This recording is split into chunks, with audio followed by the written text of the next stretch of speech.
The webinar has started. Hello, everybody. Welcome to the Faculty of Environmental Education at York University and to our International Political Economy and Ecology public lecture. I was planning to start in a couple of minutes, but hey, we're out here. Let's get going. We can still wait. We can still wait. Yeah, it's exactly 3. So Yeah. you'll get me for waiting. Yeah, we'll wait. We'll wait a couple of minutes. Yeah. And if you are online, assuming we can we tell? If you are online and for some reason you are not, you're not hearing any sound, please let us know. We're still in the experimental phase with this hybrid event.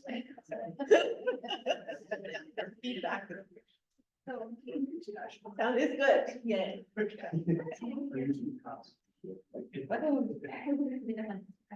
I know, it's busy active advisor. I don't want to do anything more. Yeah.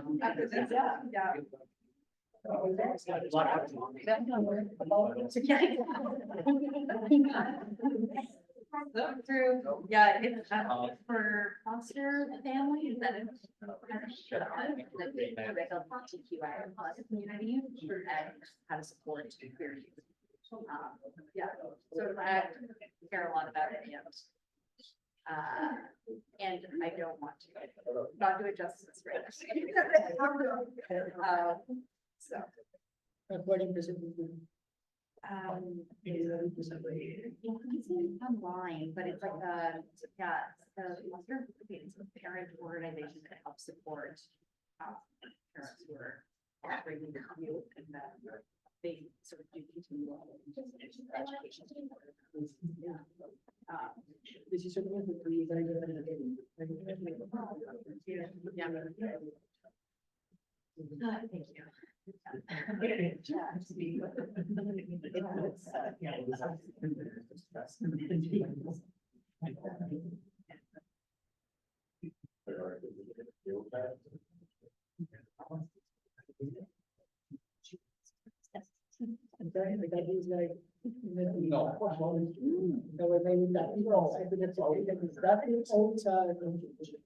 Thank you. discuss and parts. I'm explaining myself because this looks disgusting and what is that? It's not, It looks like very like it's not like beans got so no. It's what- yeah, it definitely looks like my favorite.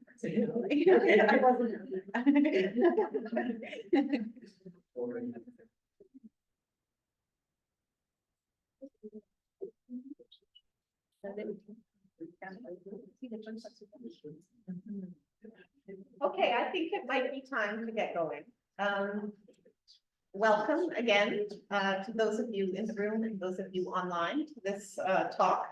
I'm Columba. I'm the interim associate dean of research, graduate, and global affairs for the Faculty of Environmental and Urban Change for 1 month long. And I'm delighted to welcome everyone. Big thanks to all the staff involved in setting this up, especially Rhoda Reyes and Tricia Pullers-Davidson.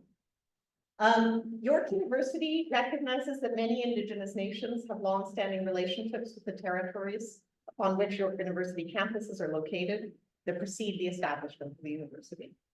The area known as Takaronto has been caretaken by the Anishinaabe Nation, the Haudenosaunee Confederacy, and the Huron-Wendat.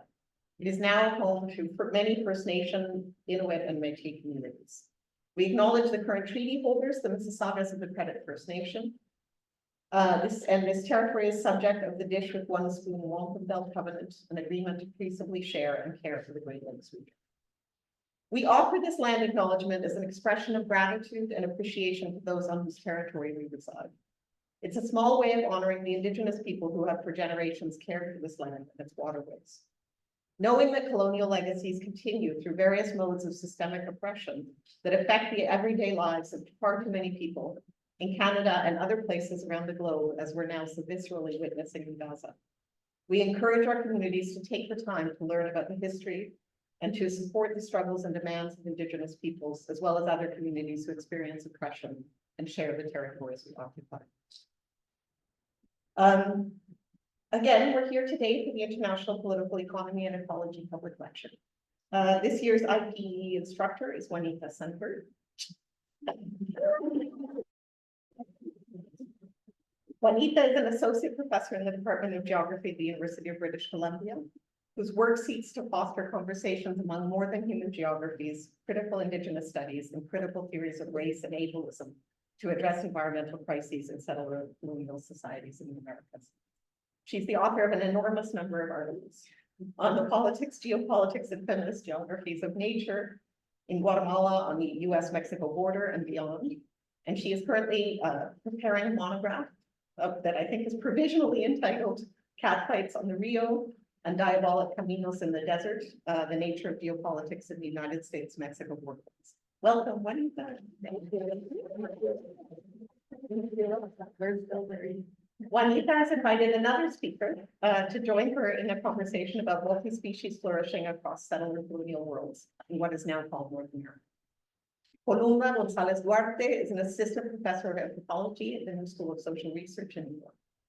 Her work traces relationships among monarch butterflies and the people and communities they interact with along their migratory routes through Mexico, the United States, and Canada.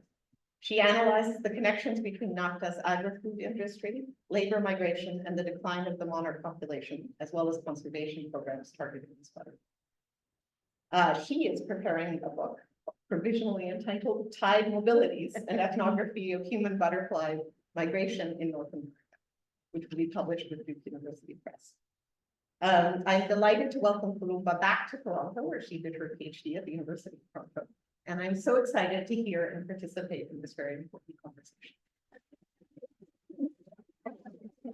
I'm going to try and share the PowerPoint confidently. How this goes. If you have any questions, please feel free to put them in either the chat or the Q&A, and we'll come to those at the end. We need to go back, right? Yeah. Just for a second. Okay. I think we're good. Is that good? Yes. Is that everybody good? Okay, feels a little funny to be sitting, but we're having a conversation, so we're just gonna sit. But I was also going to do that land acknowledgement, so thank you for that. But I wanted to say that Columba and I were really struck by the last part of that, which is this territory is subject of Dish with One Spoon Wampum Belt Covenant to peaceably share and care for the Great Lakes region. That really struck us as meaningful, both for what we're doing here, but also like all the work that we do here at our respective universities, but especially here, to think about, peaceably sharing and caring for this region and the regions that we're in. I do want to do a couple of thanks before we start. I want to thank Steve, who first approached me about coming here, and we had really good conversations, and I really appreciate that. I want to thank Bill Pelee, who approved various things, which is an important part of the job of allowing us to come here. And Carlotta McAllister, who's been a wonderful faculty liaison, but also newfound friend. So that's another really wonderful part about being here. And then the students in the course, some of whom who are here right now, and it's just been such a great experience. So thank you for being able to come today. And I want to see if there's anything else you want to say by way of introduction. Well, I just want to add the greetings for the invitation. It feels back to be here in Toronto. It feels home somehow. It is my absolute pleasure to share this space with you. We've been thinking together, but this is, I think, one of the most formal ways in which we're doing it. I'm delighted. It's a privilege. So thank you, Juanita, for the invitation, and thank you all of you for being here. Thank you for coming. My pleasure. All the way from the big city. of New York. Okay, so let's see if I can do this right. Yes, all right. So I'm gonna start by grounding our discussion in the Sonoran Desert, and more specifically, the soils that generate and support a multiplicity of creatures in this place. Sonoran Desert's soils constitute the very ground on which the United States of America enforces its political boundary with Mexico. And today I want to tell a brief story about the way that soils ground boundary enforcement, but also mediate and even inhibit enforcement operations. So what we're going to do today is we're going to have a conversation. We're going to tell some stories and kind of talk. And this conversation has actually been super generative for us. And so we're hoping that it will also be generative for the rest of you, and we can have a conversation after this conversation. We can have a mutual conversation. Okay. So let's see, yes, I'm still here. The international political boundary dividing the Sonoran Desert is the outcome of imperial struggles for possession. Although the boundary between the United States and Mexico has existed on paper for 176 years, I actually had to do the math on my calculator. The physical infrastructure to demarcate the divide has only materialized in the last 10 to 30 years. The political boundary divides the O'odham peoples, who are the ancestral caretakers of this land. And on the US side, the O'odham communities were forced onto reservations in the early 20th century, which meant that the desert lost its caretakers and the sacred duties that they performed. In the early 20th century, settlers subjected these desert lands to mining, cattle ranching, and in the mid 20th century, established federal protected areas to protect wilderness, which is a legal category that depends on an imagined separation between humans and nature.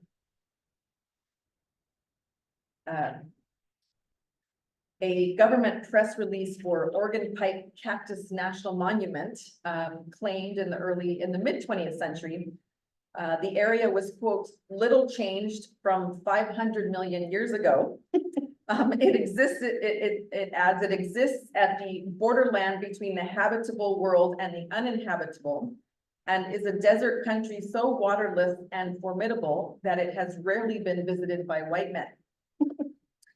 So despite these attempts at erasure, and I just want to make sure that everyone can see what has been written on this, because it's really important. I don't know if you can see it, but this is, it's telling folks to register, to enter, I believe this is to enter Cabeza, Prieta National Wildlife Refuge.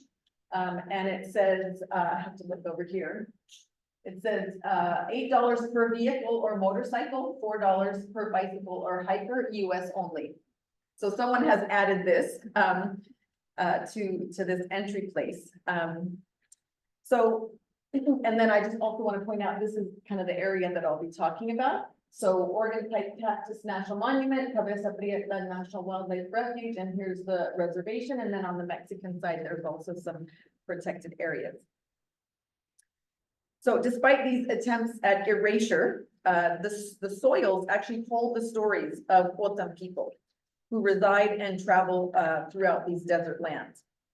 And what I think is so cool about soils is that they remember. Soils have memory, and they remember dispossession and displacement because they continuously remind settlers of O'odham farming strategies, of the mesquite pods that people ground for flour, of community gatherings around fire pits, of the journeys across the desert to the sea, of harvesting of saguaro flowers, etc. So O'odham relations of care enable the soil and the plant and animal communities to flourish in this area. Soils hold stories because they are alive. I mean, many of you know this, but I actually had to ask one of my interviewees, is it true? Are soils alive? Because it just seems like such an amazing concept to me. So soils are orchestrated by heterogeneous communities of microorganisms like bacteria and fungi and microbes that interact or who interact with the lithic materials below and the hydrosphere and the biosphere above and the plant and animal communities. And soils make life possible for all of these desert dwellers, as well as those who transit through the desert, including the monarch butterflies, who we're going to hear about in just a minute. So what I want to emphasize here is that soils enact convivial worlds that are built on interaction and interdependency. Oh, there's all the little desert creatures that I wanted to show. So in the late 1990s, a new form of violence came to these desert lands in the form of prevention through deterrence, which is a US boundary enforcement strategy that started in 1994, and it frames the desert as an instrument of deterrence, of border enforcement deterrence. So US Immigration and Naturalization Service officials believed and wrote in the policy that, quote, natural barriers such as rivers, mountains, and the harsh terrain of the desert would deter border crossers. Instead, prevention through deterrence transformed the desert into a graveyard of thousands of migrants transiting through there. And those are folks who are illegalized by a white supremacist settler society. And so many of these folks lost their lives dehydrated, overheated, and most of them were alone when they passed. However, in the US media, it is migrants who threaten the desert. So for instance, a piece in the Chicago Tribune suggests, quote, foot trails and car tracks scar the delicate sandy ground in all directions. And I looked at a lot of news articles about this, and in this kind of very nationalist framing, the desert stands in for the national body, and the soil stands in for the skin. And so there's all these narratives of scarring. And that got me really interested in actually understanding the soils, because it was constantly referred to in the early 2000s in the news. And this kind of scarring and wounding was a big part of that nationalist framing. Let's see, where am I?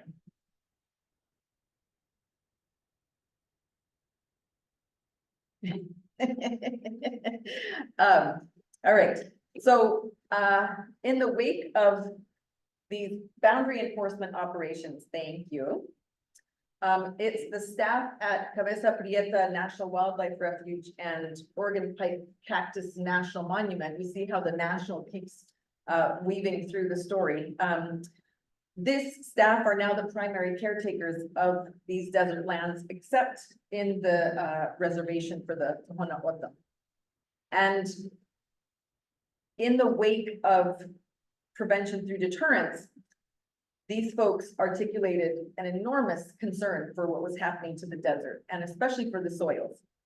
And initially, they directed their ire, their anger at the people who were called smugglers, many of whom actually drove through the desert and eventually abandoned the vehicles because they got stuck. And I'll tell you more about that in a minute here.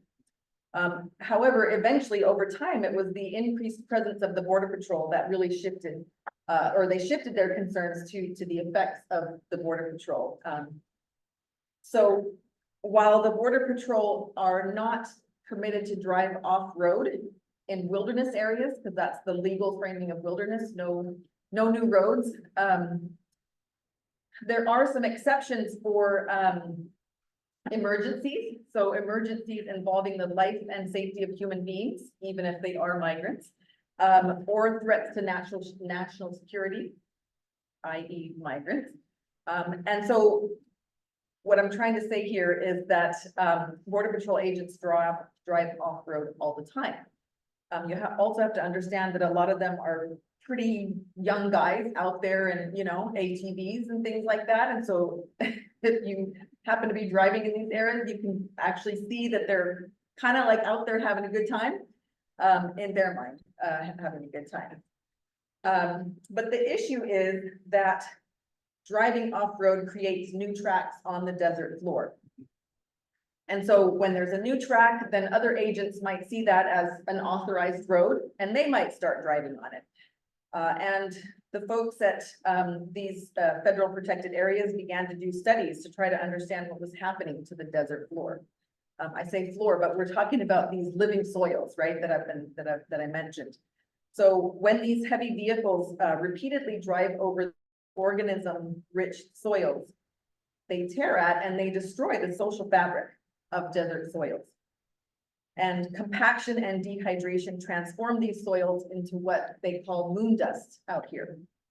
And moon dust is a powdery substance. It's basically like baby powder because it's that fine. What moon dust does is that it makes the roads impassable. So it actually created a lot of concern for the US government and for the Border Patrol because it actually inhibits enforcement operations because you can't drive through these things. And if Border Patrol agents get stuck in these roads, then they could be out in this area, which is very, very far. It's 4 to 6 hours from Border Patrol stations to get to an agent who might be on the border. So if they get stuck out there, I mean, that's the concern of the agency, right? If their agents might get stuck out there. And so what happens is that the agencies have to spend a lot of additional energy and time to develop workarounds. So here they're putting out landing mats from the Vietnam era, from the war in Vietnam, and they're using those now to remediate the situation. And they also have to pay for actual remediation and restoration now.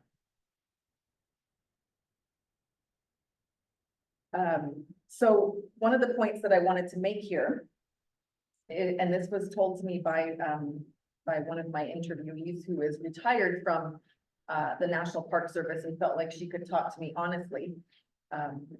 She said that because of this increase in the number of Border Patrol roads, the Sonoran Desert is experiencing desertification. And I was like, what? A desert can desertify? I mean, I am a geographer, but I was like, what? It's true. There can be desertification of a desert. And so she said that, this desertification process, they're seeing it through these roads. And of course, that has untold implications for all of these other desert creatures that rely on desert soil. And of course, as we all can imagine, climate change is only going to exacerbate this process.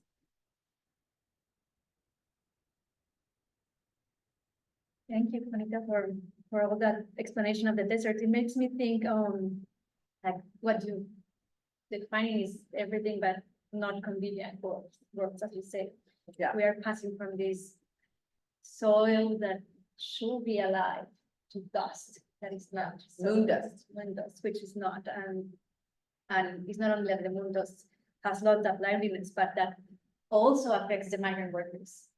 Yes. Or what not migrant workers, but the people in mobility who have been trying to move through that desert, which will face it instead of facing the possibility of moving through that desert. So soils should be provide care, do care for it, but under those conditions they cannot. They cannot. And that affects the humans and the butterflies who also need that humidity and that alive. And the plants. And the plants. Mhm. Yeah, so desertification caused by boundary enforcement is going to expose all kinds of migrants who journey through the desert to increased risks of premature death. And with that introduction to the desert and the humans and more than humans that move through it, I have more experience with the monarch butterflies. So I'll give you some information on how the butterfly migrates. The map that you have there is shows the two migrations. It's a butterfly that migrates where we call now Canada, United States, and Mexico, has done it for thousands of years, obviously without those borders in place. But what you see in the map is a small migration that goes from the western coast, and then the larger migration that goes from across the three countries and two borders. And just for you to have a sense of how this migration works, we can talk about it at the Q&A, but this butterfly is completely dependent or reliant or has to develop an interspecies relationship with his host plant, milkweed, which is the weed that you see there. So without that weed that appears not so much in the desert, but there's a few plants in the desert that will provide nectar. And then up in the prairies, we have much more of that weed.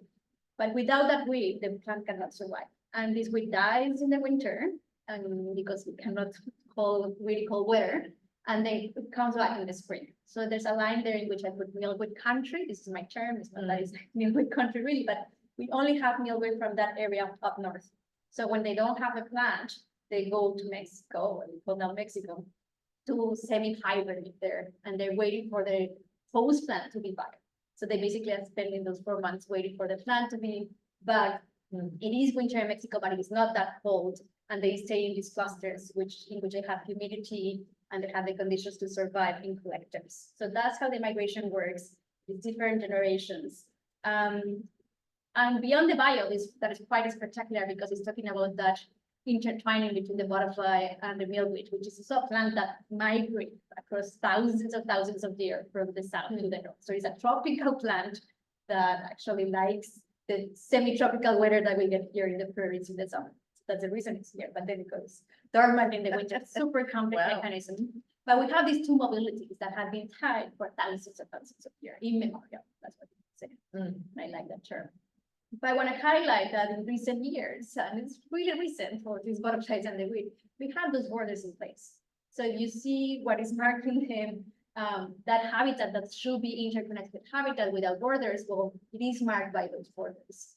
And they affect the butterfly, even if we think that the butterfly crosses like flying the border walls that we have, it affects them in very complex ways. So I'm going to try to talk about a little bit about that form in which the butterfly is affected by those borders. And here what I want to discuss is that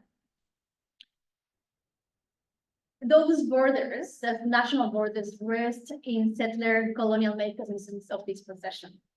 So, and that really do not allow us to have more reciprocity and care as one of that the soil should be providing. So, and let me go back to the borders.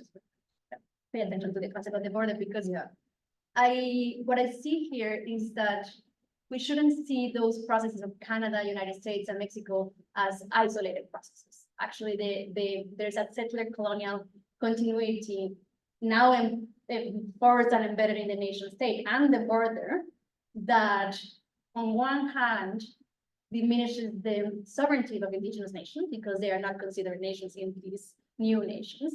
And on the other one, pushes people out of their land through different mechanisms. I will talk about some of them, especially related with NAFTA cash crops.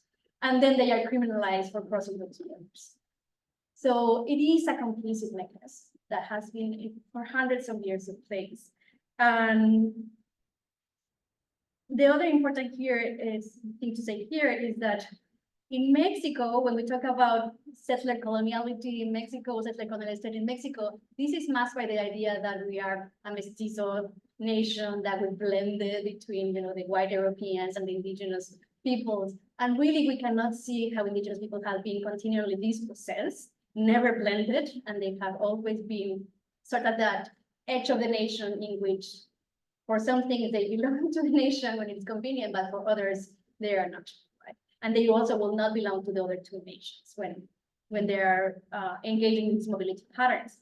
And the other thing that I want to highlight here is that when we have these borders in place that do not allow for sovereignty, that push them from their land, those indigenous peoples, under the conditions that they have in the three countries, it's very hard to make the connection that we cannot sort of see here. Like that land not only have been interconnected by the butterflies, but the way also indigenous people inhabited this country that wasn't related with borders. They also moved their shared ontologies and connections to the land, but they also share this process of dispossession. And the borders do not allow them to connect and form networks of solidarity, for example. So that's another way in which the borders continue that settler state. And just for the Mexican case, I wanted to add another small differentiation that it is important for some indigenous people that who got the land back at some point. So we did have a movement in the early 20th century. There was an agrarian revolution in which indigenous people fought for the land back. They got the land back, not all of them, there's groups which never got the land back, or they were displaced, or they already were living in other areas, so they could never return, similar to what happened in the United States and Canada. But some of them did, as indigenous communities that I work with in the reserve, in the Monarch Reserve in Mexico, they got the land back, and that's their forest. But we continuously have seen for 100 years that the three states, Canada, United States, and Mexico, continue to dispossess that land. So it was a project that lasted very little, but for 80 decades, we have a continuous political mechanism that goes beyond borders to, again, get that land in a few hands, or expropriated, or at least go through the process of exploitations of mining, and even other kinds of exploitation as conservation, for example. So that complicit mechanisms of the border, what I see here is that it diminishes the capacities of multispecies flourishing. It diminishes the capacities for this butterfly, for the weed, for the indigenous communities to really flourish near the land with that soil that should be alive, because they often are displaced and dispossessed. Yeah, so I'm curious to know about this relationship between land back, because that's generally not how we framed the Mexican Revolution, and yet it's absolutely, that was part of the process, right? It was a land back process. But I'm interested in knowing a little bit more about the relationship between land back and conservation, because as those of us who study conservation know, conservation projects very often entail dispossession, as in the case of the US and Mexico border, which involved, dispossession of the Otah people. So what about the monarchs? Thank you for asking me that. And have that map there. Actually, that's a good map to show that part, because that's a Monarch Reserve, which is between two different states. That forest of the butterfly also don't see those divisions between different states. So you have the two colors there. And then it has the buffer area and the core area. We can talk in the Q&A about those concepts, but it is an UNESCO global concept of conservation that traces a line. Now with GPS, 20 years ago, we went with a map, like they just by hand. Yeah, by hand. They drew this line, thinking that there was a possibility of the butterflies arriving to those core areas. They really didn't have enough data. They didn't consult the indigenous people who have been living with these butterflies for thousands of years in this area. And then there's a buffer, right? So in the core area, only scientists are allowed to enter. This is indigenous land. It's their land, which is a Quito land. It's their land that they got back. But then we have this other process of dispossession, in which it's still it's their land, but yet you don't have access to it. That's the nuclear zone. Yeah, to the nuclear zone, the core area. So it is a form of keeping the rights of your land, but at the same time, you're dispossessed from them. You cannot enter your land for different purposes. It could be used in the forest, it could be hunting and gathering, it could be, and this is important, I'll show it, paying rituals, paying respect to the forest and the mountains. So they will have these chains of reciprocity that would allow to have a good corn, for example. So they would not have corn, which is the center of cultural life for these communities. So yeah, it's an extended dispossession to this conservation program. So the butterflies are highly protected, and they are doing the communities whatever they can to really keep them in the best possible way. They do want them to be there, but that's also their home. So and this takes me to discuss a little bit of that ritualized life in the butterfly forest, which is happening, but every year or after 3 decades of conservation, it's harder for these communities to keep an engagement with the forest. So the image that you're seeing here is from a festivity of La Virgen de Guadalupe or La Virgencita, December 12th. I went to the community because I knew that it was an important date. I hadn't before. That's 2 years ago after COVID. And I like that they're doing this dancing, which they have the butterfly. I don't know if you see it in one of the legs, but the butterfly is embedded in their ritual life, but it's also embedded in the festivities for the Virgencita. So you see there how they are tying these candles, that is Cabeza, these flowers that are particular flowers that carry some power. So they put these flowers because the petition for a good rain and a good harvest will come from that connection between the Cabeza and the flowers and the candles. The picture in the middle, I don't know, you can see it, but here over there in the middle, you see something orange, that's a monarch, who's actually going down from the forest and is looking from some nectar from plants. But because we do not have corn, which is embedded in the milpa system that usually will have corn, but we also have some other flowers and also some other weeds that were good for the monarch, not so much in terms of like they do not lay eggs on it because it's not a host plant, but they can get nectar. So we don't have that diversity that the milpa actually offer because conservation decided that no milpa should be there. So we're seeing this monarch like kind of looking for some food. There's no food around. And then the other picture shows you Eulalia, which is a short brief story that I want to tell. I was the one on the right, and then she's with blue and has a hat. And I spent the day mostly with her because she was a mayordoma. She was doing the party for the whole town. Like it's like 500, 600 people. She was feeding them. She was just throwing this huge party for 12 hours. So I have the privilege of talking with her a lot. And she shared many things, but one of the things that she insisted is that the next day I have to go to see her berry fields. So she was harvesting, like producing berries for exportation to the United States and Canada. And she was so insistent that I felt like, okay, I need to go and see the berry fields. They're gonna show me something because she was talking about those fields with so much care and attention. And it was clearly an important space for her. So I went. This is another picture of the festivities that took place that day. And you can see most people will have, as Eulalia now, berries, but they also have avocados. And we can talk about avocados also at the Q&A.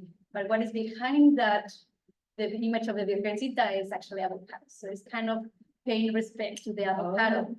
But avocados take so much water. The tree. Yeah, the trees and avocado. And it's not native necessarily. It grows really well there. Like it's the region, but it shouldn't be there because it's up in the mountain and takes all the water that the humans and the butterflies need. Yeah. So when I saw the next day, I went to see Eulalia. There she is. I noticed something different. She wasn't wearing that beautiful hat. She had this cap, and I noticed that she had lost her hair. But I didn't ask about the hair at the moment because I thought it was inappropriate, and she was still very happy about the berries and showing the field. So, and she had her kids there and dogs, and the husband was working around. So I was very excited to see the berries myself too. And I started going inside the fields. And then she kind of gave me this look like, let's stop. I didn't fully get it. And maybe walk 5 meters. And then I look at her and say like, come with me to walk through the berry fields. And then I see maybe I have this picture of us harvesting some berries. Something romantic of what we were doing. But she stopped. She stood at the edge of the field. And she told me from that edge that she couldn't join me because the doctor told her that she couldn't enter those fields again or she would be sick again. So then everything flipped for me. She got cancer because she was exposed to herbicides and pesticides without protection. So at that moment, I sort of paused. Typical situation of the ethnographer who's not getting everything that was happening. And then I saw the mountains, which are encroached by these berry fields. I saw her at the edge of the field, showing me that she cares for the berries, but actually those berries do not care for her at all. And then I was also unprotected. The husband was just wearing a COVID mask that I seen the day before was wearing the same mask. So that maybe not likely able to change it even in a weekly basis. And the kids were unprotected, the dogs, like everyone was just exposed to the vulnerability of those pesticides and herbicides.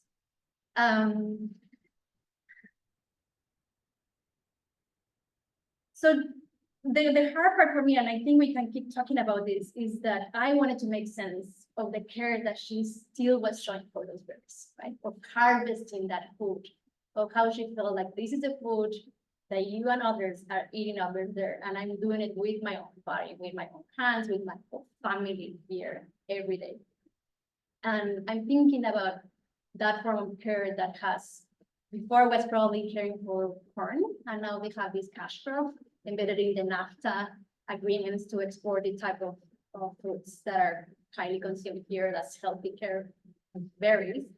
And now she doesn't have the corn, has the berries, but it still has a care for connecting with the land and producing food. So I'm gonna leave it there in the sense of what is this idea of Eulalia caring for her berries, telling us about those possibilities of flourishing or not.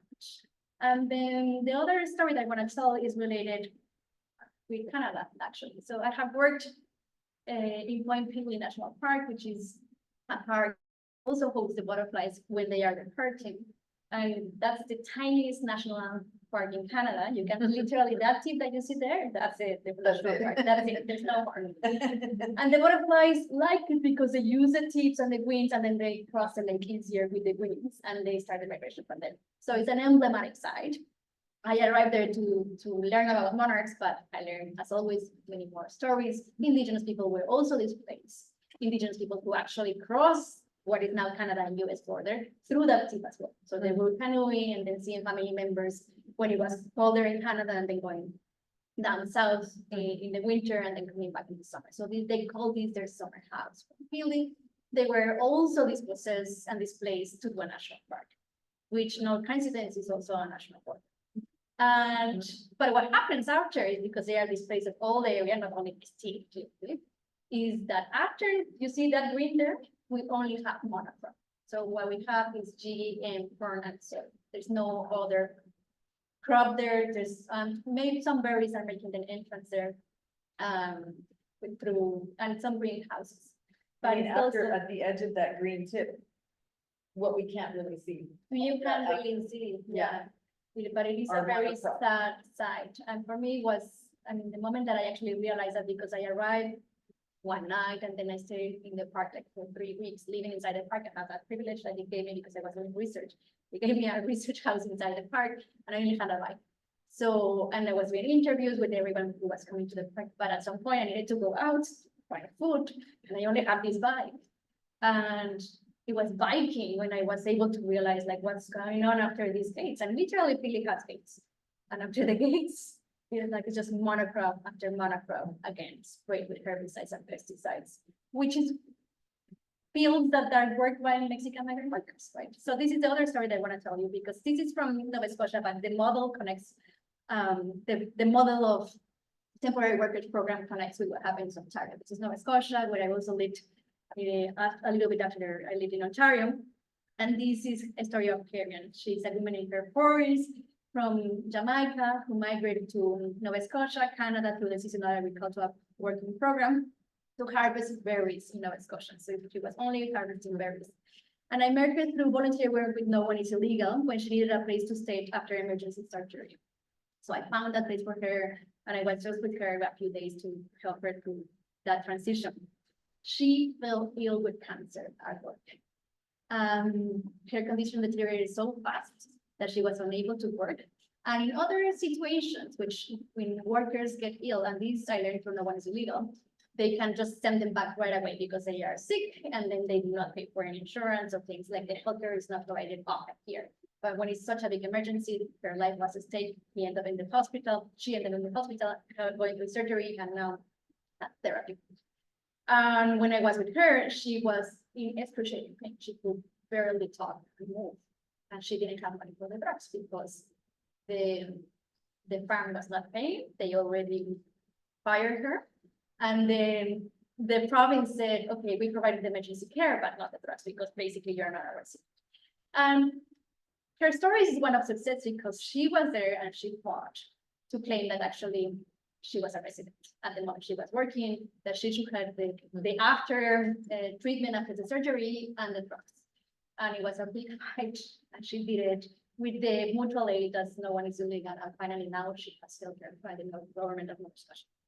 So I want to connect that story, and one, because there's a big story of her story, what she achieved, and that's important for migrant workers in Canada. It's a good precedent, but also how it connects with the story of Eulalia, that both are sick, both at these tips of the continent where this butterfly moves, are harvesting the food that we eat, despite the shared unsafe, unexploitative conditions that they have. And they are doing these, and we can see their own bodies carrying that toxicity. So I'm thinking in this concept of portable toxicity in the way in which through their movement, they keep carrying that toxicity and kind of also recreated the landscapes because they are embedded in those forms of agribusiness production that not only is slowly poisoning their bodies, but it also produces fruit that is not as, I think I have it actually here, yeah, that is not as caring as they pretend to be. And when I found this berry saying that is the berry that cares, like, how is this Literally the berry- berry that cares. how this berry is caring either for Eulalia or for ourselves? Like this berry is almost not a berry any longer. Like it has been stripped from the relationships in which once a wild berry probably cared for us and gave us good nutrition, but there's no nutrition or good caring. I mean, there's an intention of them of providing care through their point, but the connotation of that concept of care and put it just in that box to me, just, yeah, it's telling so much of that, the form in which they expose their bodies through the toxicity and carry it with them. And I guess what I want to highlight here is that by doing research with the monarch butterfly and with the humans that are engaged in mobility, we can clearly see those forms of not caring for the possibility of flourish. But what we see is a toxicity that is killing them, both the butterfly and the humans are slowly. Yeah, we see it in their bodies. With that agrarian frontier. Yeah. We don't see it in the land, but it's on the land. That's the part that I think is interesting, the land. We don't see that, the toxins in the land. Yeah. I mean, yeah, listening to you and especially looking at this box, and hearing about Eulalia and Karen's stories, I mean, it points to this really problematic imaginary of the good life, right? And the good life is like this consumerism that we can have all the berries and all the fruit that we want all year round, fresh, frozen, regardless of the consequences, like regardless of the consequences of those who labor in the field, themselves coated with the herbicides and pesticides.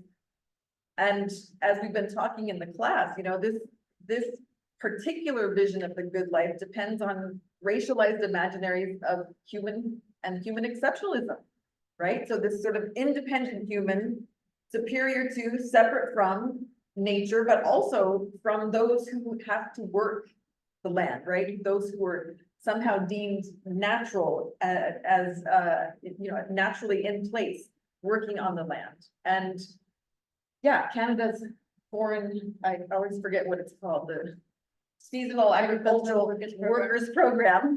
I mean, it allows those of us secure in this exceptionalism, right, to deny our dependency on this kind of care work that Eulalia does, the care work that butterflies do, the care work that soils do, or that soils would like to do.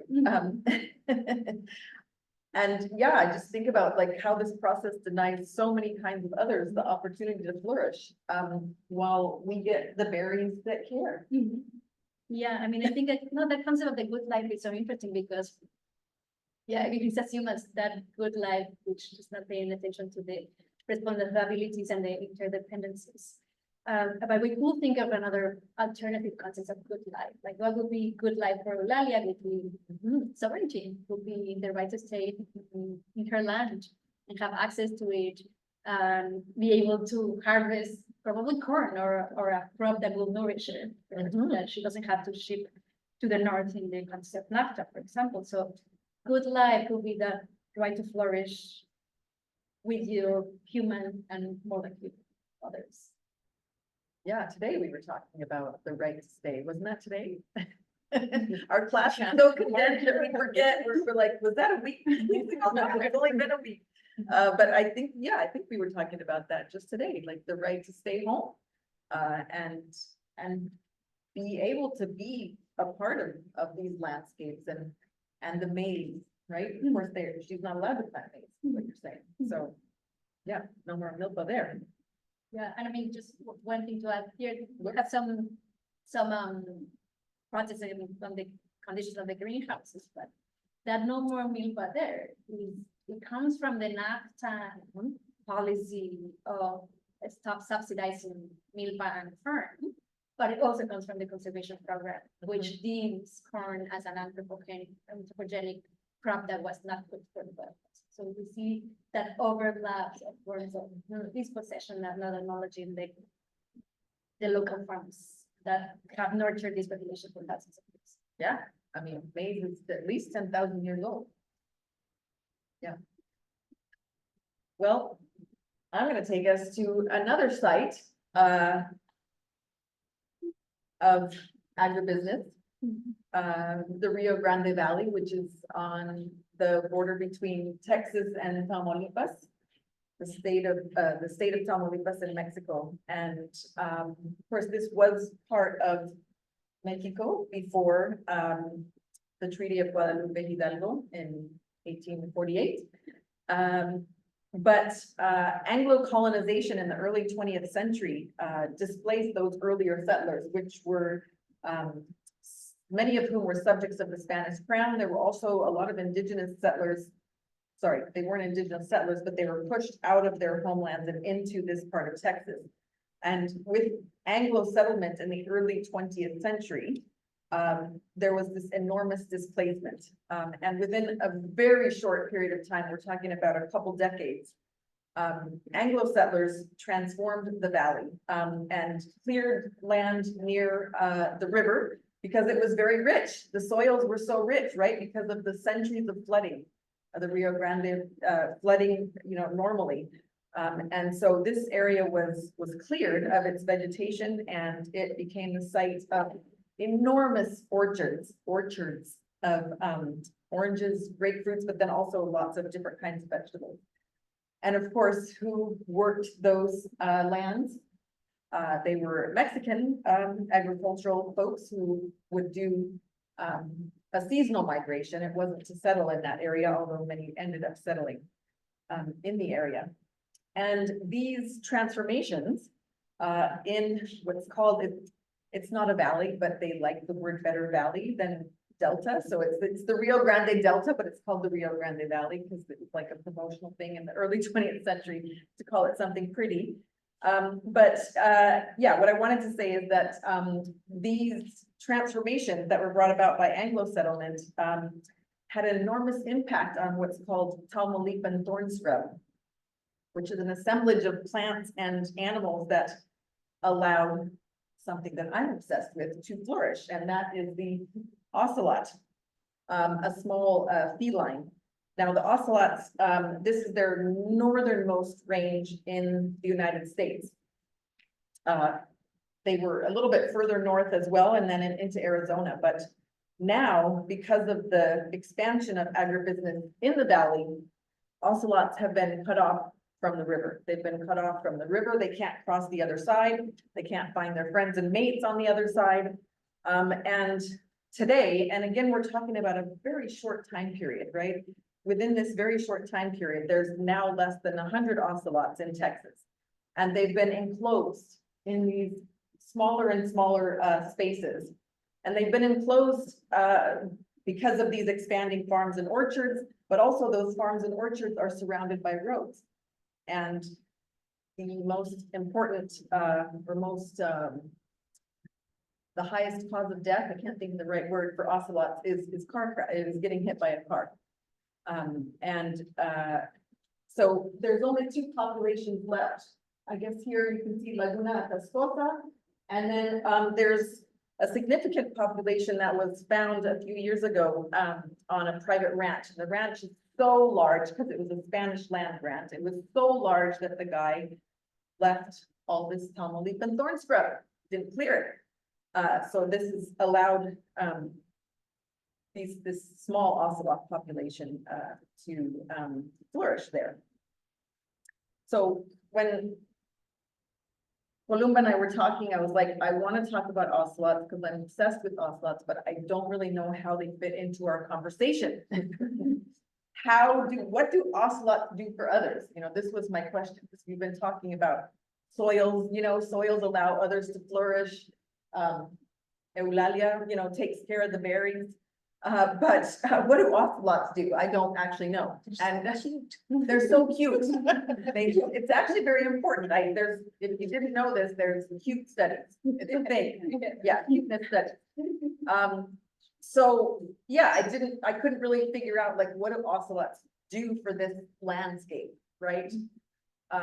So yeah, we were kind of going back and forth about that, and I didn't really find much research by Western sciences. They just want to save the ocelot because it's cute, basically. Well, and it's on the brink of extinction, not in the Americas, but in Texas. Yeah, that was a good conversation, and I also love ocelots. But yeah, that brought the question of like, they need to do something functional for us to care about their ability to flourish.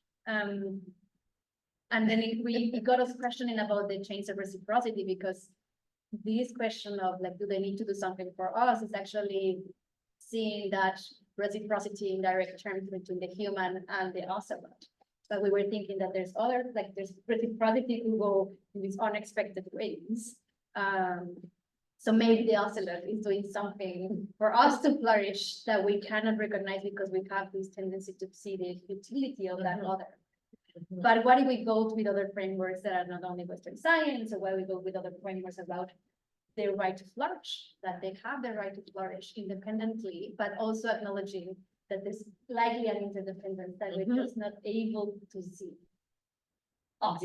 Indeed. Yes. Or maybe they haven't looked at it yet because they're just trying to save them. But yeah, I guess the question that we started having is, okay, do ocelots, can they teach us something about care, right, in settler-colonial societies in North America? And yeah, I started thinking about this because a lot of people in the valley, care a lot about ocelots. And since the 1980s, a significant group of white environmentalists have been mobilizing to protect these ocelots from extinction. Again, just in this part of Texas, right? They do pretty well throughout the Americas, but not here. So yeah, I started thinking about settler models of conservation because, you know, these people really care about the ocelots, and I understand that they really care about the ocelots.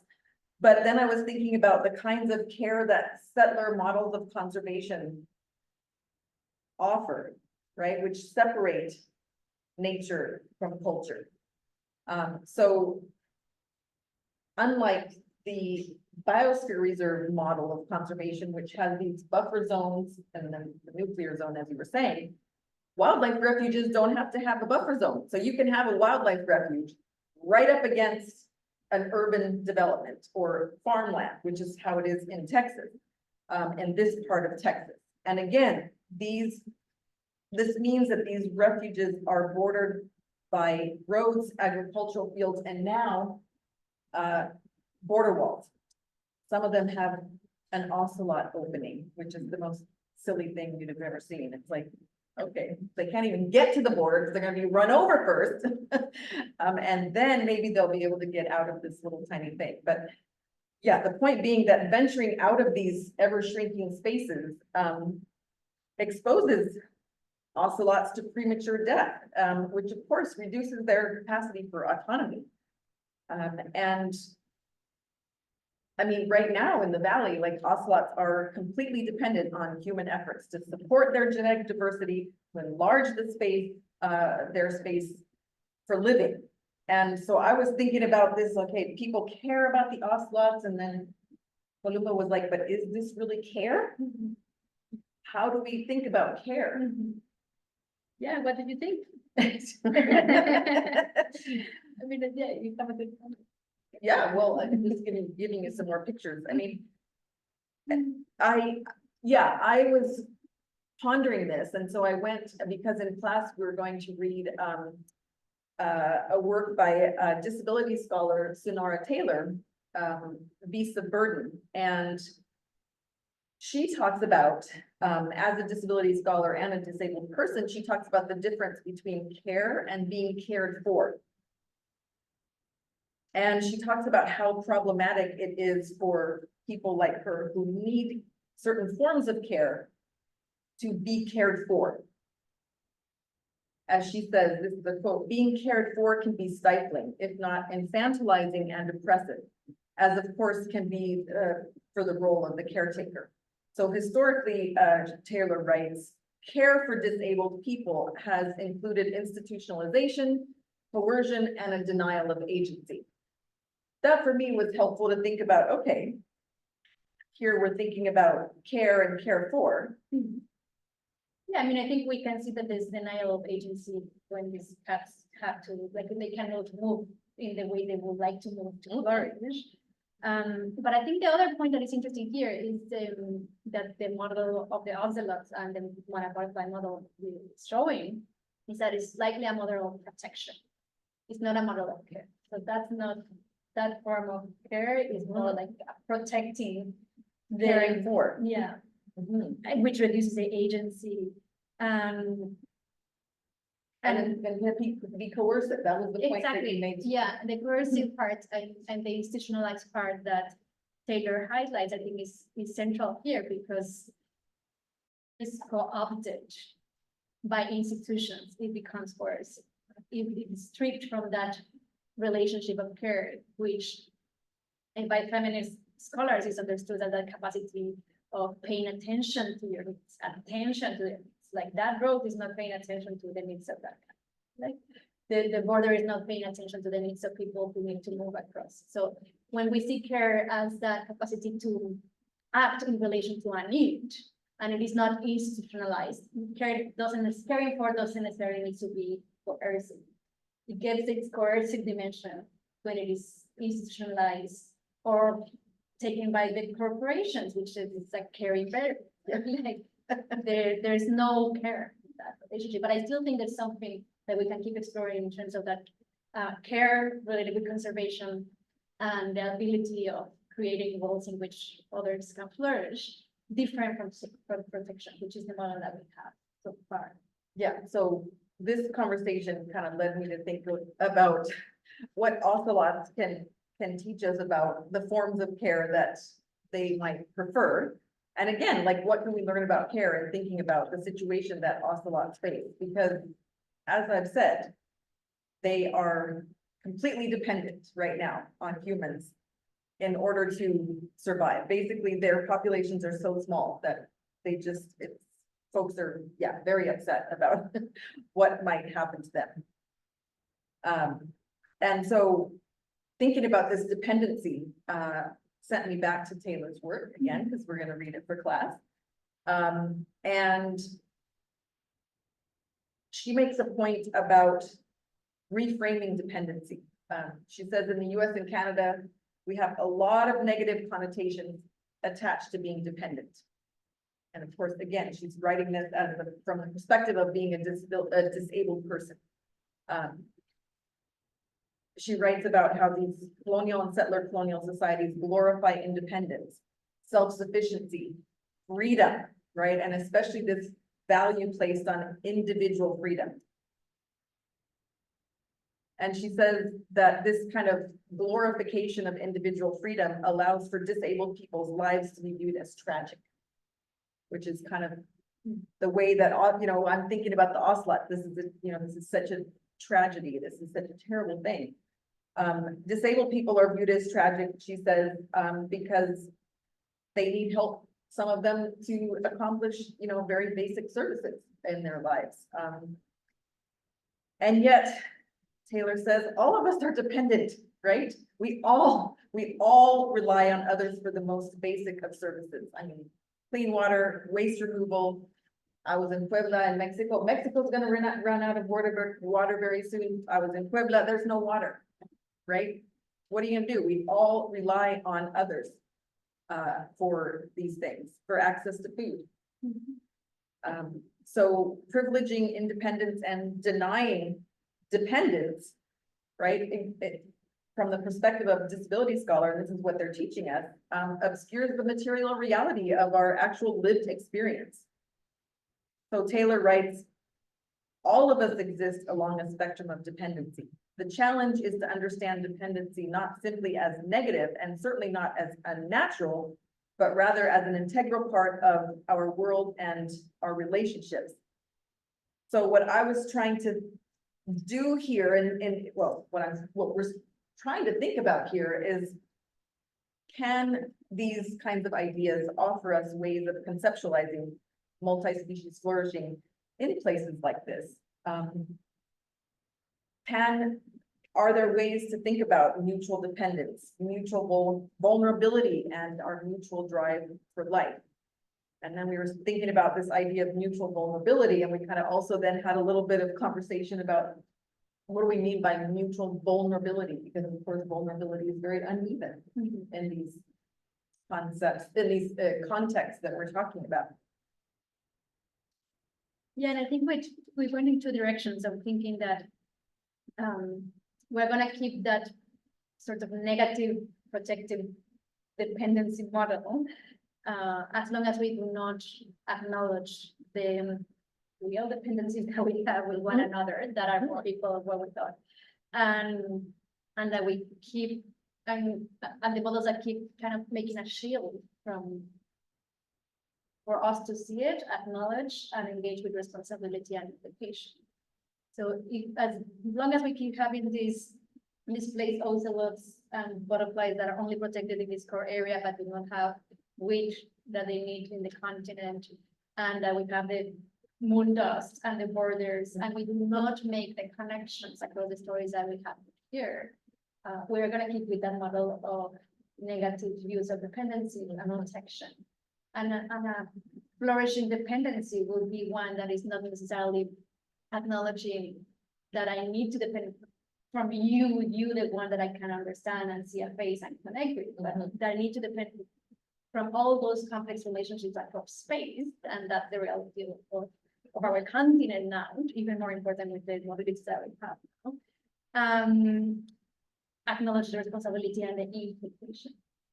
And probably through that step, that is care work, it is attunement, it is everyday practices of attending the needs and visibilizing them. Then we could move to a model in which we have that multi-species flourishing. That would be the ideal. And that was our goal in trying to bring forward some of these stories, is to think about, or to ask you to also help us, to think with us, I should say, yeah, about how to conceptualize care across these enormous spaces for things that we can't see, things that don't have a face, people who don't have a face, or people whose faces are hidden from us. Yeah, how do we conceptualize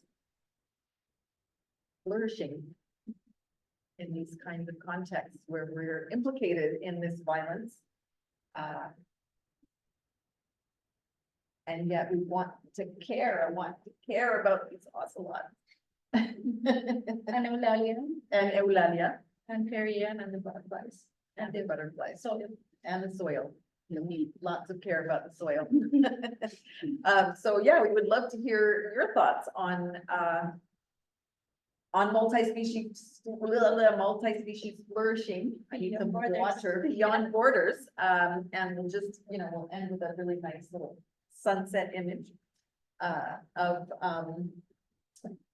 Babakibre Peak, which is understood as the center of the universe for the Otham people, and where their big brother lives.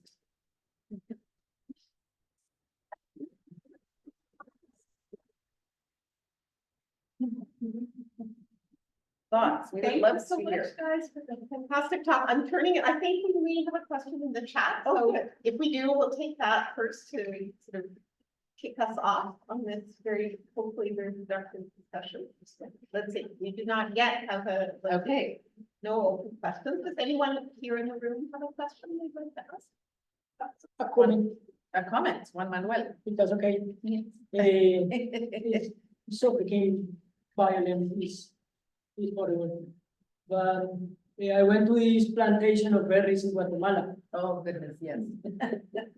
Yep. Yeah, I have been, so there's the aesthetics, there are these houses that are built much better, like fancy houses, Cement block. and they are here from people who, most of the people who migrated, make it to the north and send money to their families. Yeah. Right? And the aesthetics of it is like, it's just really crazy to see. And also, there were a difference between the farmers who had the milpas and the farmers who didn't have the milpas. Yeah. And the difference was the difference between having food to eat and not having food to eat. And also, when I was there, I was thinking like, oh, all this water is being exported, you know, in the berries, the water is being exported. Yes. So the real implication there is that accessing that water is cost money. You need some form of infrastructure and you need access to the better land. So it's like there are these feedback loops where you know, it just for. So I don't know what I'm trying to say. I was just like trying to share that Yes. that is so violent, and also how the milpa can provide like a way to of resilience, you know, a little bit. I'm not going to romanticize it, but like literally food in the table, you know. Yeah. I don't know. Yeah, I mean, the more, there's has been so much studies around the milpa, but for me, making the case with the conservation scientists I work with, that is actually good to have milpa for the butterflies because it provides this humidity. Like, that's something that they never considered when they thought about the milpa as an anthropogenic crop. They didn't think about the humidity, the shelter, the other plants that were in there that will be good for the butterfly. That of course matters, but also for the humans to stay in the land. In the soil, Yeah, Yeah, and the soil, because I- it is much better than avocados or berries. it fixates. It is diverse, it retains nutrients, it nourishes other species, provides quelites. Aurelia, you're going to use soccer, but she actually had a quelite, which is one of these good plants that you're supposed to eat because it gives iron and different things. And then I was like asking her, like, do you want to eat it? Like, it's also sprayed. Like, is this quelite was surviving at the edge of the field, but it's now it's sprayed. But in a milpa that wasn't sprayed, you will have all these other herbs that were really good to complement the nutrition of the family. So yeah, I don't think there's any romantic of saying that the milpa system that has been developed for thousands of years. Another interesting thing, for example, in this mountain is that it is, and this is fantastic to just to listen to stories. You're walking to see the butterflies up in the mountains. That's where they hibernate and then they move a little bit so you can see them when they're breaking the pods. And you're working with the campesinos and they say, you know, this is a different corn that they're showing you how every 100 meters that you're going up, the corn is made for that altitude. Right? And they developed that across thousands of years and they're losing that complexity of having a corn that was developed for that altitude. Yes, they chopped down trees to have that crop, but that's better than having avocado at that altitude now.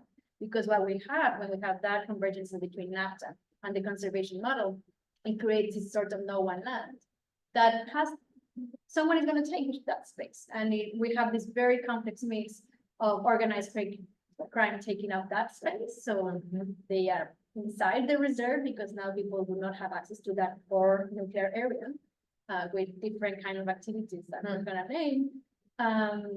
But they also have ties with the avocado industry that is so profitable that is demanded here in Super Bowl season.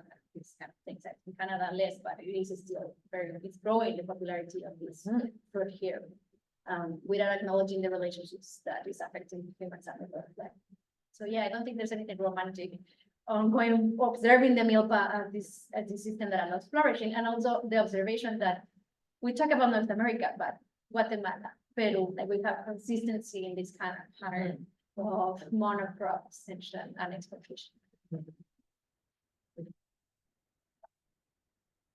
We now do have a question online and we invite more questions online as well.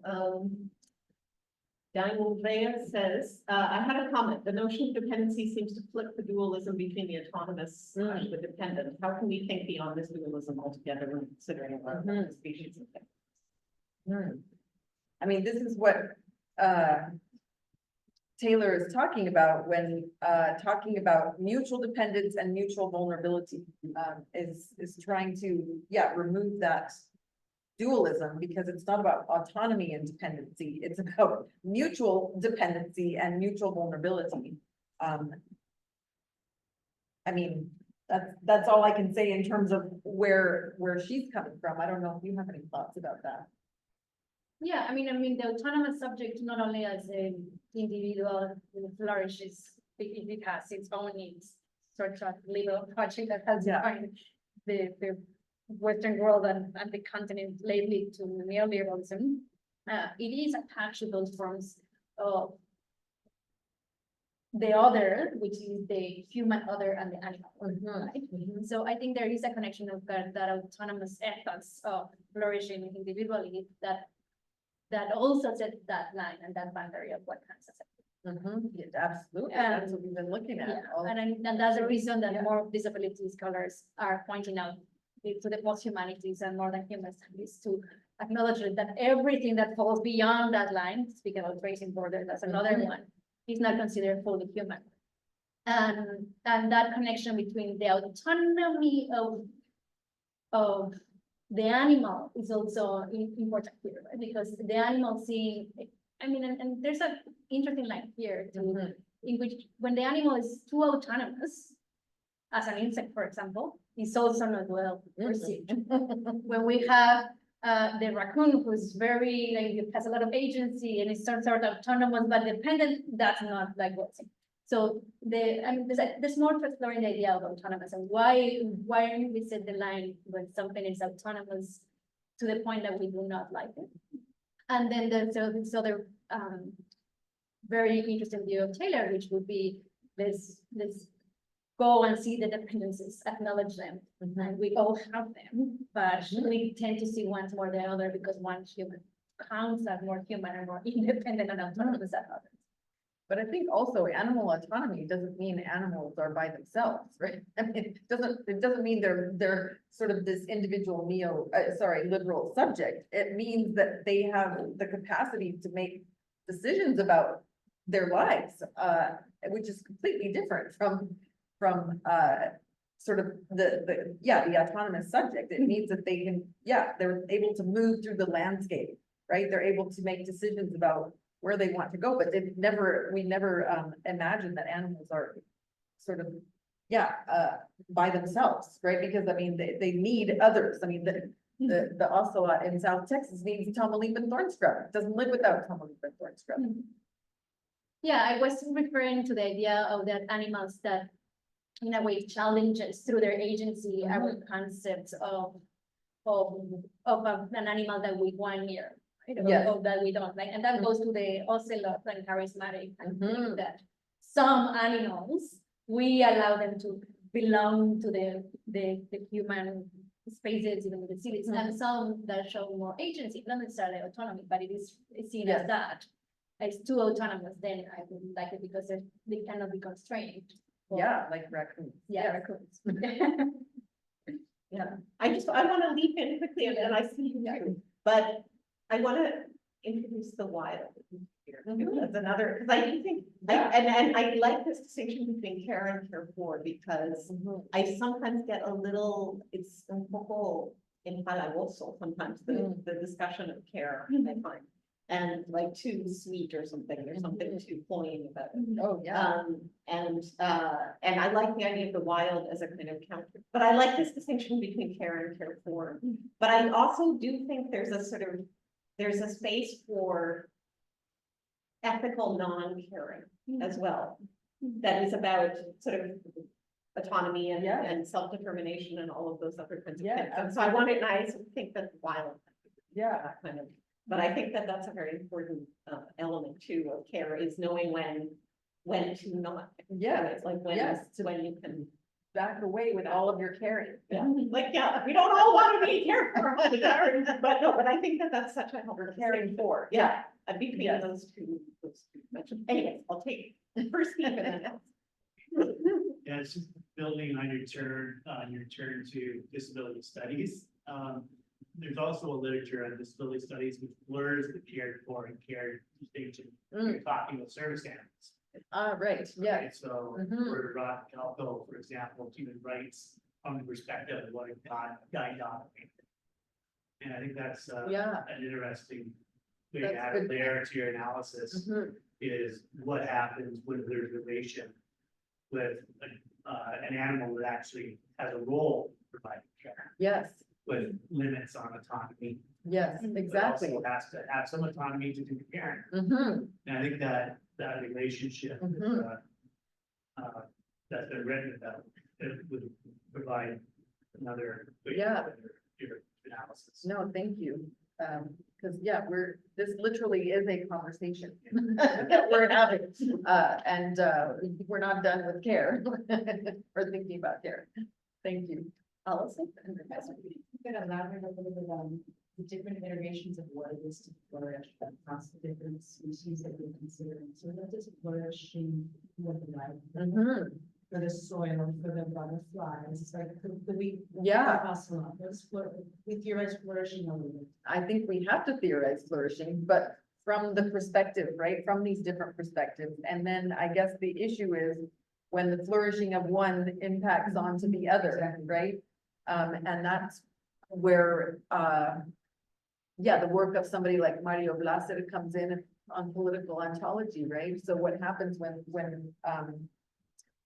yeah, when your conceptualization of what's in the world and what you need and what it means to flourish conflicts with that of another. And I think his work in Newfoundland right now is could probably be really helpful here in thinking about that. But I don't know if I have an answer though. I mean, right now, ocelot flourishing requires that kind of like, requires humans to sort of take up less space. And yet, that's not the trajectory that the valley is on, because NAFTA has actually now transformed a lot of these spaces, that were once orchards, now they're not even orchards, now they're housing development, which further reduces any kind of space for movement. So, yeah, I mean, I don't understand, like, there's a lot of work being done right now to bring ocelots from Tamaulipas so that they can sort of like, you know, deal with the lack of genetic diversity, but I mean, where are they supposed to go? Where are these animals supposed to go, right, if they have more babies? So it's like they're caring for preserving this species, but it's like, we're not, I mean, and the point here is that they're not thinking about care in this sort of relationship or relational imaginary. But I think your point about when does one's flourishing match up with another one's not flourishing is an issue. But I suppose in terms of like, I don't know, in terms of my berry, I don't want berries. I swear to God, like these berries that we have are so toxic. I mean, I think we could, I'm thinking with care now, so that you're gonna get that reply from me at the moment, but I think care, and it's a little bit on the non-ethical cares. Non-ethical, Ethical. I'm gonna write that down. I think actually, like care. So if we do have the extension of flourishing and where are the limits and the complexities of all of us flourishing. One way of thinking, like around it would be, well, all of us, humans and more than humans, insects and soils, and like with all the complexities and diversity that we have, we all have our right to flourish in our own terms.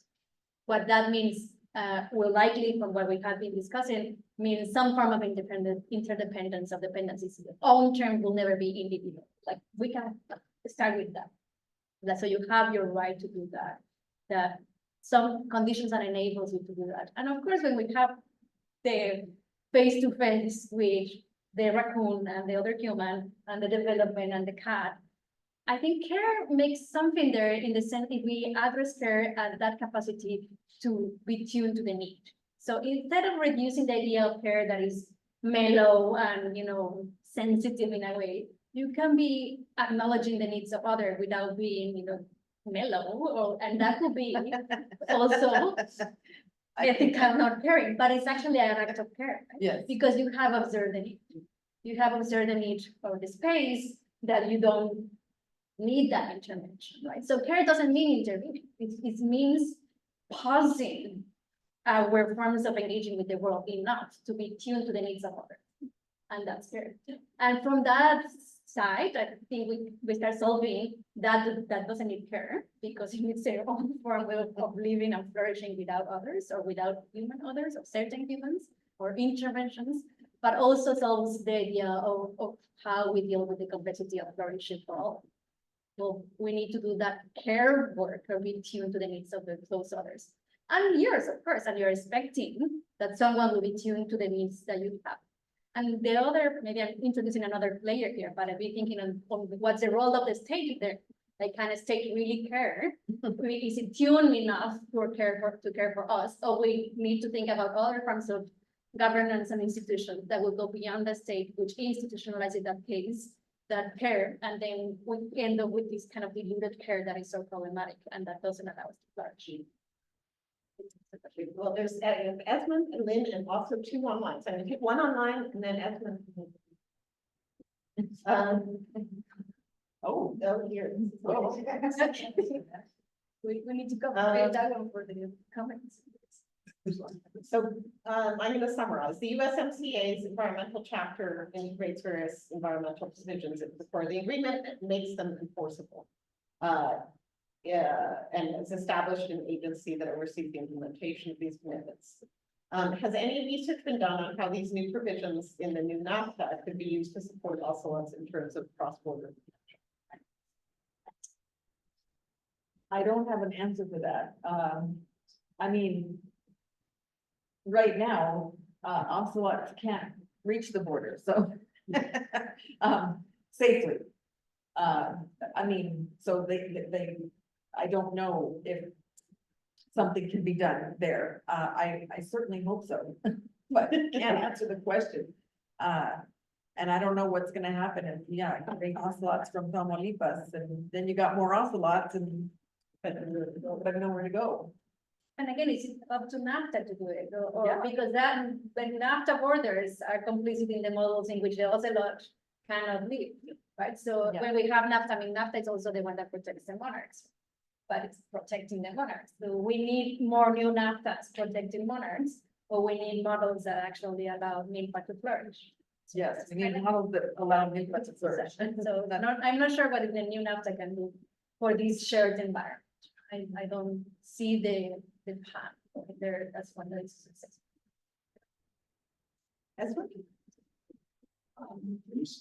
I would like to comment a little bit on how care to be co-opted or like mobilized for specific ways, particularly I'm thinking of like how like the care of local farmers here, which like I said with magic, we have certain like multi-generational white farmers Yeah. who want to buy things locally. But there's obviously not gonna be like a Chinese farmer here in that match area. So we're mobilizing care for them, and even caring for animals, but situated human at the center. So example, like if a cow gets better care, they will feel better. So that health of goodness that you guys talk about transfers to us, and that's the primary motivator of caring. The whole, and it's like a price commodity, you know, like the wagyu beef, it's like the massage of that cow for hours a day will transfer back to us. So Oh my goodness. just talking about care and how it limits flourishing because it is very much for particular people, even the berries, though they're toxic berries here, but like who gets to buy these berries and who has to buy processed crackers for their dinner. So it's like on racial lines to that kind of goodness. So maybe comment on how that. Yeah. I mean, I think what you're pointing out here is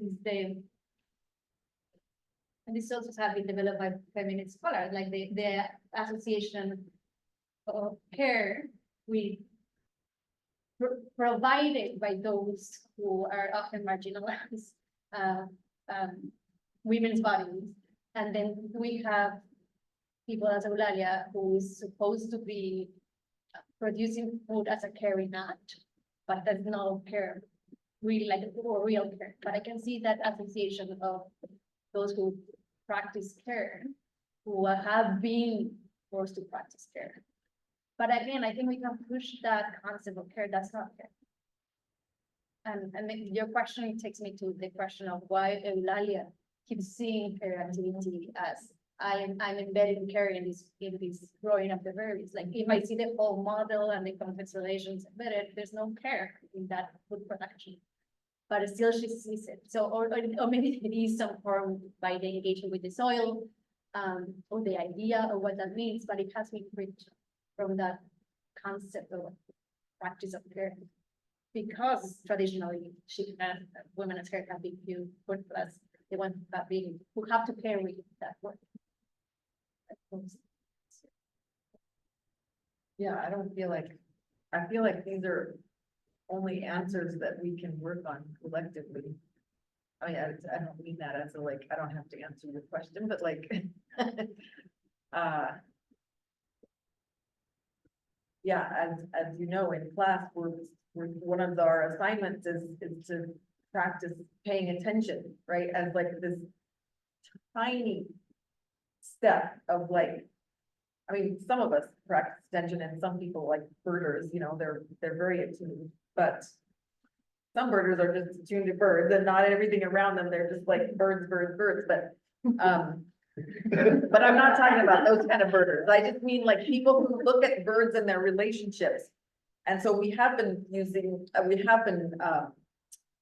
working on paying attention to birds in class as part of people's assignments. And it's interesting that it's very hard for some people to actually pay attention to birds for 15 minutes a day. Why is this important? I mean, if we can't even pay attention for 15 minutes a day to the things around us, how are we gonna even move beyond that? Like, this is 15 minutes. And to take off our headphones and to actually see, are there different birds at this time of year than there were at the other time? What does that mean? What's happening? How does it work? What's all the relationships? And yeah, in making this an assignment over the past some years, I find it extremely interesting that for some people, it's just even 15 minutes a week as an assignment, people are willing to take the loss of the 10% off the top of their grade, or 15% or whatever it is, because it's too hard to pay attention. So I guess what I'm trying to say is like, there's a lot of work to do and it's a collective process, and many of us have a really long way to go. But I think that we can learn to practice attention as a very, very first step to understanding these relationships that are, yeah, around us, but also the ones that aren't around us, right? Because birds migrate, mariposas, the monarchs migrate. I mean, so the question I'm thinking also like, we don't want to pay attention because there's vulnerability and pain and recognition once you pay attention, right? So I think there's like That's true. this tendency of not paying attention because somehow we are aware of what emerges when we pay attention. That's a good point. Yeah, and that's when we talk about the vulnerability. Yeah. Not something like, oh, for us we are exposed, but more like if we allow ourselves to be vulnerable in that site in which you pay attention and you are acknowledge your responsibility and implication from the following other sort of even thinking what will be that care. No, that's a good point, because sometimes it mystifies me. Why is it so hard to spend 15 minutes a week in a normal seminar? This seminar is 10, like all of our days in you know, a semester in one, but in 2 weeks. But you know, if it's an assignment 15 minutes a week, I'm mystified. Why is that so hard? But I think you're pointing to something really important, is that yes, it could open one up to thoughts of vulnerability and thoughts of dependency, thoughts of losing autonomy. I don't know, but that's something that I want to think about now. Why paying attention is so hard.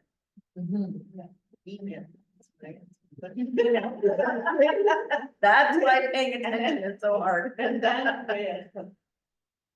you so much for both of you. It's very interesting. I also spent quite a lot of time thinking about disability and care and enablement, but more in the context of equal crossing borders. Okay, And the conversation that I'm thinking about, they both disability law, right? yes, And how systems Yes. make certain Yeah. people, or more than humans, disabled Yes. than flourish, and how that in a way Mhm. legitimize institutionalized and discriminatory systems of care.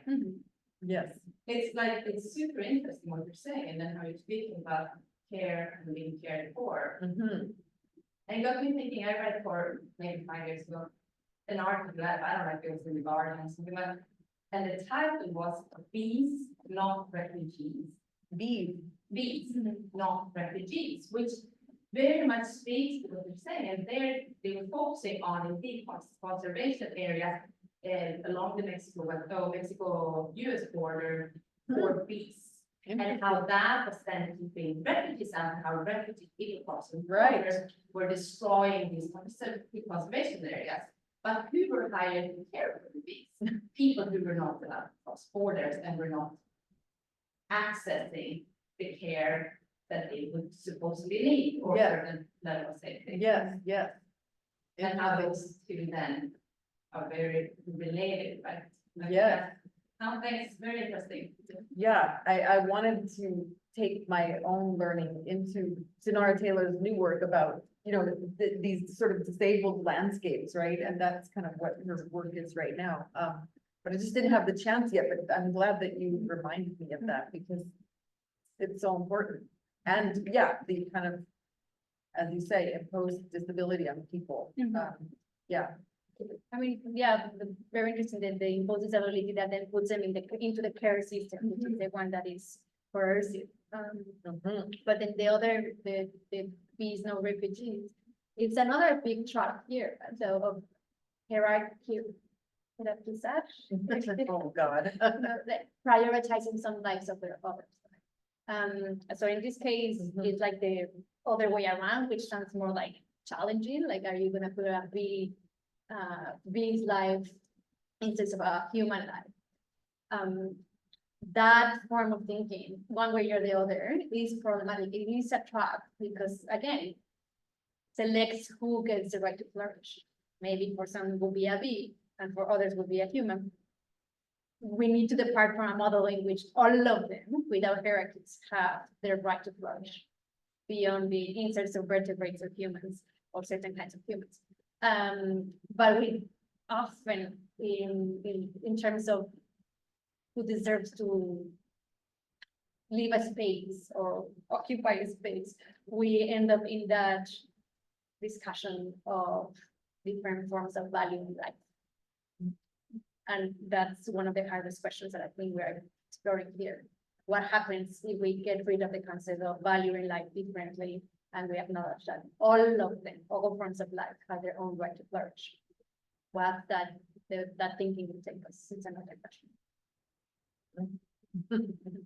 And of course, like there are people trying to cross borders and the bees are going extinct because of the same economic system. Right, That is, exactly.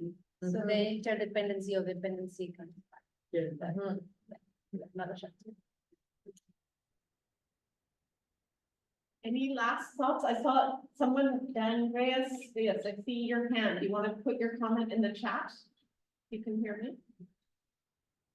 Is it this comment that's here? Dan? The comment is, the terms to me seem to imply a lack, but we're all disempowered due to our relationality. I suppose I would just prefer new terms, a different language that points to how our relations empower us. But Mhm. I mean, I guess to me, mutual dependency or interdependency, yeah, I guess I have to think about this because certainly,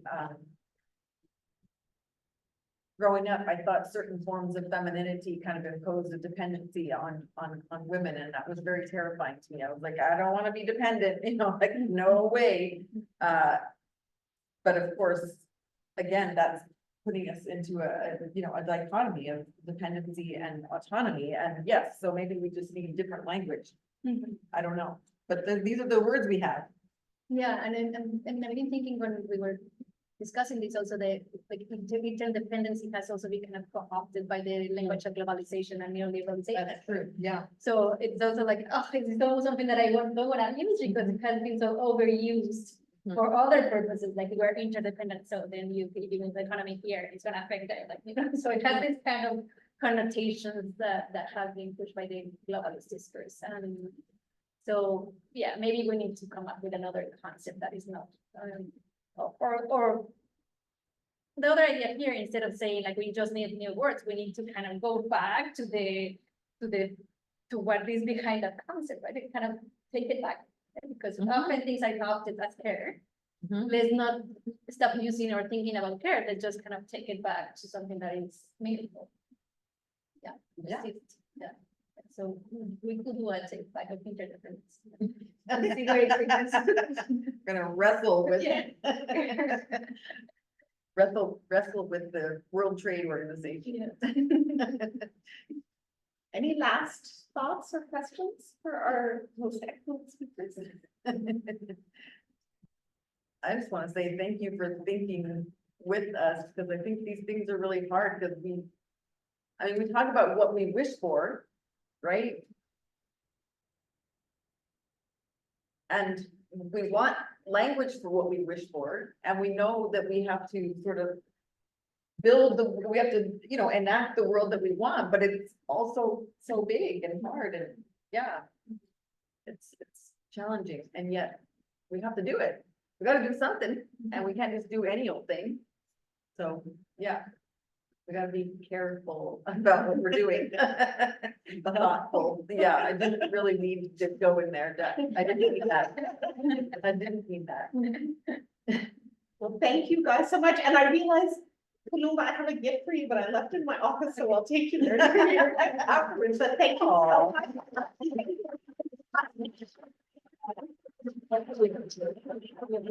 Ethical non-caring. I like